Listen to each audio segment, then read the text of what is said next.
Radhe Radhe friends, जय Shri Krishna. Veena Deepak Soni YouTube channel में आप सभी का स्वागत है। फ्रेंड्स, आज की वीडियो में मैं आप सभी को पुरुषोत्तम महीने की 5 ऐसी विशेष तिथियां आप सभी को बताना चाहूँगी। इन 5 विशेष तिथियों पर भले ही आप पूरे महीने कुछ खास नहीं कर पाए हैं, कुछ खास काम आप कर लेते हैं, तो निश्चित रूप से पूरे पुरुषोत्तम महीने का आपको फल मिल जाएगा। आप जानते होंगे, यह पुरुषोत्तम महीना, जिसे अधिक मास भी कहते हैं, पूरे 3 साल बाद हमें प्राप्त हो रहा है। परंतु शारीरिक, मानसिक और कुछ परिस्थिति ऐसी रहती है जिस कारण से हम पूरा स्नान ध्यान विधान जो रहता है उसे नहीं कर पाते। ऐसी स्थिति में मात्र इन 5-7 तिथियों का हम विशेष वर्णन आपके समक्ष प्रस्तुत करूंगी। अगर इन 5-7 विशेष तिथि है जो कि पुरुषोत्तम माह की बहुत ही खास है, इनमें कुछ श्रेष्ठ कार्य आप कर लेते हैं तो पूरे पुरुषोत्तम महीने का आपको फल मिल जाता है। कैसे, किस स्वरूप में, एक बार आप सुनेगा और अंत तक बने रहिएगा। आपसे अनुरोध है, अति उत्तम अति श्रेष्ठ जानकारी आप प्राप्त कर लेंगे। जैसे कि ग्रस्त जीवन है, बहुत सारी जिम्मेदारियां भी रहती है, तो पूरे महीने नियम छूट गया है, तो इन विशेष तिथि पर आप इन नियमों का परिपूर्ण कर सकते हैं। तो वह विशेष तिथि कौन सी है, सुनिएगा। एक बार मैं पूरी डेट आपको क्लियर कर दूं, ज़्यादा भी आपका समय नहीं लूँगी। तो सबसे पहले तो एकादशी है। अब एकादशी कौन सी है? दोनों पक्षों की एकादशी है, जैसे कि अभी चल रहा है ज्येष्ठ समय, जिसमें आप मंगलवार 26 तारीख की एकादशी, जो कि नियम के हिसाब से है। हालांकि व्रत हम सभी धारण करेंगे 27 तारीख बुधवार की। इस दिन व्यतिपात योग 27 तारीख को पूरे दिन हमें मिल रहा है। अब ऐसा क्या कार्य करें जिन्हें आप उपाय भी कह सकते हैं, ताकि पूरे महीने का फल मिले, सुनिएगा। अभी यह तो हो ही गई अभी की एकादशी, इसके साथ साथ जो दूसरी एकादशी आएगी ना, यह बहुत ही खास है। उसका भी वर्णन मैं आपके सामने दे दूं। वह एकादशी है कमला एकादशी, जो कि 11 जून 2026 की होगी। तो यह दोनों पक्षों की एकादशी मैंने आपको बता दी है। बात कर लेते हैं पूर्णिमा की। तो यह दोनों एकादशी बहुत ही खास है, बहुत ही श्रेष्ठ है। व्रत रहेगा गुरु प्रदोष के रूप में, जो कि 28 तारीख का है। आप चिंता टेंशन बिल्कुल ना करें। आप गुरु प्रदोष व्रत द्वादशी और त्रयोदशी शाम के समय पूर्ण रूप से व्याप्त है। इस कारण से गुरुवार 28 तारीख के त्रयोदशी व्रत के रूप में ले लीजिएगा। तो यह दिन बहुत खास है। इसके बाद जो सबसे श्रेष्ठ तिथि है वह 30 मई 2026 की है, क्योंकि इस दिन हम पूर्णमासी का व्रत करेंगे। क्योंकि शाम के समय चंद्र देवता जब पूजन करेंगे, उस समय में पूर्णमासी ऋण पूर्ण रूप से प्राप्त हो रही है। इस कारण से 30 तारीख की पूर्णिमा सबसे उत्तम है। 31 तारीख की स्नान ध्यान की पूर्णिमा है। तो यह तो बात हो गई पूर्णिमा प्रदोष व्रत और एकादशी की। अब इसके आगे जो और श्रेष्ठ तिथि है उनकी मैं आपको बात बताती हूँ। जून में 14 तारीख को अर्थात रविवार 14 जून को पितृ कार्य अमावस्या होगी और 15 तारीख को सोमवती अमावस्या में प्राप्त हो रही है। तो 14 और 15 तारीख ये सर्वश्रेष्ठ है। और शुक्रवार 12 जून को प्रदोष व्रत भी रहेगा और साथ ही 13 जून को हमें मासिक शिवरात्रि भी मिल रही है। यह तो जो 4-5 तिथि है, यह तिथि चमत्कारी रूप से है। अगर पूरे महीने आपको यह नियम नहीं ले पाए हैं ना, तो मैंने तिथि आपको बताई है, स्क्रीन पर भी दे दूंगी, ताकि आपको कोई दिक्कत ना हो, व्रत करने में आपसे गलती ना हो। तो आप इस तिथि पर क्या क्या काम कर सकते हैं, क्या नियम ले सकते हैं, एक बार सुनेगा, आप अंत तक बने रहिएगा। देखिए, अगर अच्छी तिथि पर, श्रेष्ठ तिथि पर, श्रेष्ठ नक्षत्र पर, श्रेष्ठ योग में कोई श्रेष्ठ कार्य किया जाए तो इसका तो लाभ होना ही है। आप सभी जानते होंगे, ऐसी स्थिति में जो इस पुरुषोत्तम महीने की एकादशी है ना, उसका व्रत तो सबको धारण करना चाहिए, क्योंकि यह एकादशी हमें 3 साल बाद प्राप्त होती है। तो पति पत्नी सभी को पुत्र प्राप्ति की इच्छा, नौकरी के लिए कभी नहीं व्रत किया है तो भी इस एकादशी का व्रत कर लीजिएगा।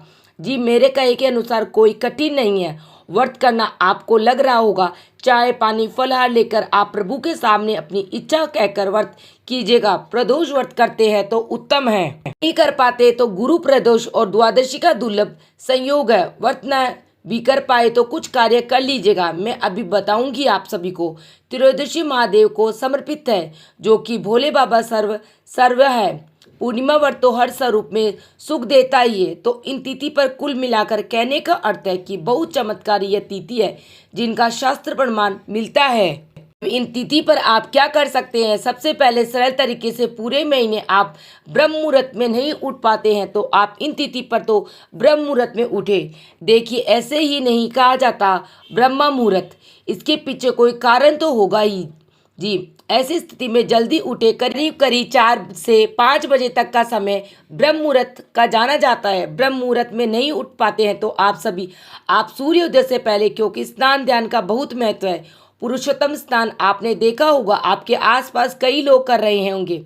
तो पुरुषोत्तम स्नान आप नहीं कर पाते हैं तो घर पर ही इन विशेष तिथि पर उठे, गंगा जल मिश्रित जल से स्नान करें। और एक मंत्र ऐसा है जिसे चलते फिरते उठते बैठते आप किसी भी अवस्था में आप जाप कर सकते हैं। वह मंत्र ओम नमो भगवते वासुदेवाय नमः। इस मंत्र का जितना आप जाप करेंगे उतना फल मिलेगा। तो झूठ छल कपट से पूर्ण रूप से अपने आप को दूर रखें और इस मंत्र का सोते समय, उठते समय, बैठते समय, ध्यान पूजन पाठ, आप खाते समय भगवान का नाम जप करते हुए हर स्वरूप में आप ज़्यादा से ज़्यादा जप करें। आप सभी यह अन्य मंत्र भी जप कर सकते हैं, यह इच्छा आपकी है, परंतु मंत्र आप जाप की महिमा अद्भुत है। आप कृष्णाय वासुदेवाय हरि परमात्मने प्रणतय क्लेशय नशाय गोविंदाय नमो नमः इस मंत्र का जाप कर सकते हैं। या आप सभी श्री कृष्ण गोविंद हरे हे नाथ नारायण वासुदेवा, श्री कृष्ण गोविंद हे नाथ नारायण वासुदेवा, या आपको जो भी मंत्र आता है, हरे कृष्णा हरे रामा, इन मंत्रों का सरल तरीके से भी इन विशेष तिथि पर ज़्यादा से ज़्यादा जाप आप करके गंगा जल मिश्रित जल से स्नान करें। द्वार पर सबसे पहले दीप जलाए और द्वार को जल्दी खोल दीजिएगा। इन तिथि पर घर के द्वार पर थोड़ा जल का छिड़काव कर लीजिएगा। और ज़्यादा कुछ नहीं कर पाते तो एकादशी को छोड़कर अन्य तिथि पर तुलसी में कच्चा दूध और जल जरूर समर्पित करें। एक चुटकी हल्दी भी जरूर डालें, इससे तुलसी पोषित होती है तो सौभाग्य बढ़ता चला जाता है। सूर्य भगवान जब उदित होने लगे तो जल के लोटे में थोड़ा सा लाल फूल, थोड़ा सा आप सभी लाल चंदन डालकर ओम धनी सूर्य नमः या सूर्य देवता के कोई अन्य मंत्र आते हैं तो आप सूर्य भगवान को जल चढ़ाए या ओम सूर्य देवाय नमः इस मंत्र का भी आप जाप करते हुए सूर्य भगवान को जल चढ़ाए। सूर्य भगवान को प्रत्यक्ष देवता है, ज्योतिष में आत्मा के कारक माने जाते हैं। वह प्रत्यक्ष दिखाई दे तो आप सभी तभी जल चढ़ाए तो लाभ होगा। अब इन तिथि में व्रत करते हैं तो हर स्वरूप में फल देने वाला यह समय है। व्रत करे, व्रत ना कर पाए तो कोई दिक्कत नहीं, तुलसी पूजन विधि विधान से कर के विशेष नाम जाप कर पुरुषोत्तम महत्व इत्यादि श्रवण करे। घर पर शंख में कच्चा दूध भरकर तुलसी पत्र उसमें रखकर श्री नारायण के विग्रह स्वरूप को स्नान कराए। साथ ही साथ तुलसी की लकड़ी इन तिथि पर घर पर श्री नारायण के समय रुई या कॉटन में डुबोकर, घी में डुबोकर भगवान श्री नारायण के समक्ष जरूर प्रस्तुत करें। उसका दीपक प्रज्वलित करें। लिंग पर ज़्यादा से ज़्यादा चंदन का लेप करें क्योंकि गर्मी चरम सीमा पर है और चंदन हमें महादेव और श्री नारायण सभी को शीतलता देती है। और साथ ही साथ आप सभी सरल तरीके से शिवलिंग पर शीतल जल जिस भी स्वरूप में हमें हो, मिट्टी का पात्र हो, जैसा भी हो, जिस भी स्वरूप में रोज शिवलिंग पर चढ़ाए। पवित्र वृक्षों के जड़ में जो है जल चढ़ाएं। अभी पौधे लगाने का कोई मतलब नहीं क्योंकि गर्मी चरम सीमा पर है। जो है जिनकी रक्षा की जाए तो ये हमारी प्रकृति का मूल मंत्र है। तो ज़्यादा से ज़्यादा आप जो भी पवित्र वृक्ष है उनको सिंचन करें, उनके वृक्ष में दीपदान करें, उनकी बहुत अच्छी तरह से परिक्रमा करें, यही पर्याप्त है। तुलसी जी की सेवा रक्षा करें। तुलसी के ऊपर कॉटन का कपड़ा आप सुंदर तरीके से रखें। तुलसी को थोड़ा सा छांव में रखें और ज़्यादा जल चढ़ाएं। अन्य महीनों की अपेक्षा ज़्यादा जल चढ़ाएं। इस महीने में आप 5 यह काम करें। साथ के साथ 5 दीपक का नियम बना लीजिएगा। एक प्लेट में स्वस्तिक बनाइएगा, उसमें थोड़ा सा तिल डालिए, 5 दीपक घी के रखिए। उसमें से सबसे पहला दीपक पितृ और अन्नपूर्णा माता को ध्यान कर अपने घर की रसोई में रखें।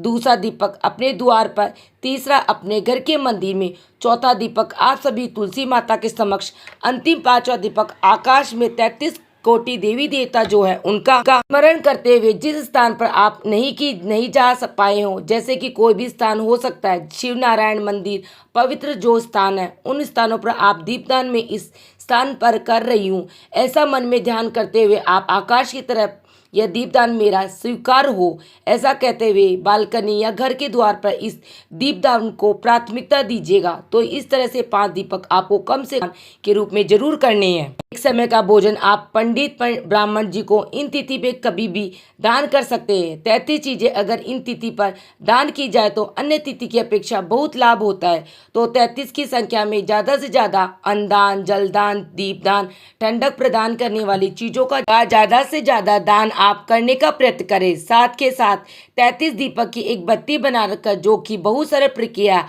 आप जानते होंगे, अपने घर के मंदिर में 33 दीपक की एक बत्ती बनाकर आप दीपदान रूप में प्रयोग में ले सकते हैं। यह भी 33 कोटि देवी देवताओं को समर्पित है। यह कैसे बनाई जाती है इसका वीडियो भी मेरे चैनल पे आ चुका है, लिंक मैं डिस्क्रिप्शन में दे दूंगी, आप वहां से वह वीडियो एक बार जरूर देख लेना। आप इस तरह से कार्य करें। आपके पास समय है तो कम से कम में जैसा भी है, जिस स्वरूप में पवित्र ग्रंथों के जो नाम है पठन पाठन के लिए अपने ज्ञान में वृद्धि करें। विष्णु सहस्त्र, कनकधारा स्तोत्र, शिव चालीसा इन तिथि पर ज़्यादा लाभ देती है। ज़्यादा से ज़्यादा आपने ज्ञान में वृद्धि करें, दान पुण्य करें। साथ के साथ 33 मालपुए का दान बहुत अधिक लाभ देता है। जी, आप सभी किसी तांबे के बर्तन में या कांसे के बर्तन में, इच्छा आपकी है, संभव अपनी क्षमता के अनुसार आप करें। घर पे मालपुआ शुद्धता के साथ बनाएं। फिर आपके पास कोई भी बर्तन हो, सब की अपनी क्षमता सामर्थ्य।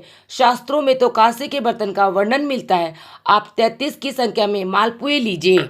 संभव हो उसमें आप सभी जो हमारे पास वैजंती माला होती है थोड़ी सी खरीद कर उससे लाए। एक माला नहीं तो अब मात्र तुलसी पत्र रखकर भगवान श्री नारायण के समक्ष 33 मालपुए रखकर ओम नमो भगवते वासुदेवाय या श्री नारायण के आप नाम का स्मरण करते हुए मोबाइल में ऑनलाइन ऑफलाइन जैसे भी 108 नाम सुनकर श्रवण करें।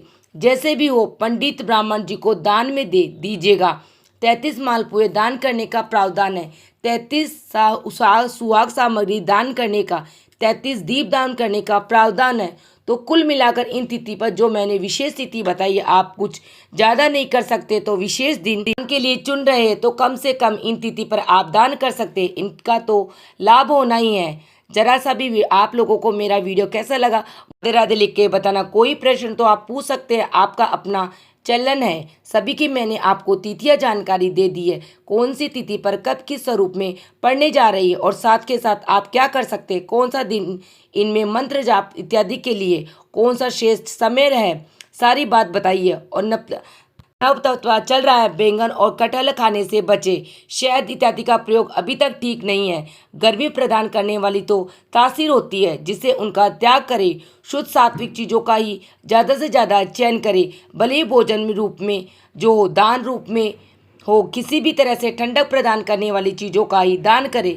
जल दान की सबसे ज़्यादा महत्ता है। तो पशु पक्षी कोई भी जीव हो उनके लिए जल की दान की इस महीने महत्ता है। तो इस तरह से मैंने कम समय में सही विधि विधान, सही नियम, सटीकता से आपको जानकारी दी है। वीडियो आप लोगों के लिए कैसा है मुझे कमेंट बॉक्स में जय श्री कृष्णा या राधे लिख के जरूर बताना। मेरा वीडियो आप लोगों के लिए थोड़ा सा भी यूज़फुल है तो प्लीज़ वीडियो को लाइक कर लेना, चैनल को सब्सक्राइब कर लेना। फिर मिलते हैं किसी और वीडियो में, जब तक ले जय श्री कृष्णा, राधे राधे।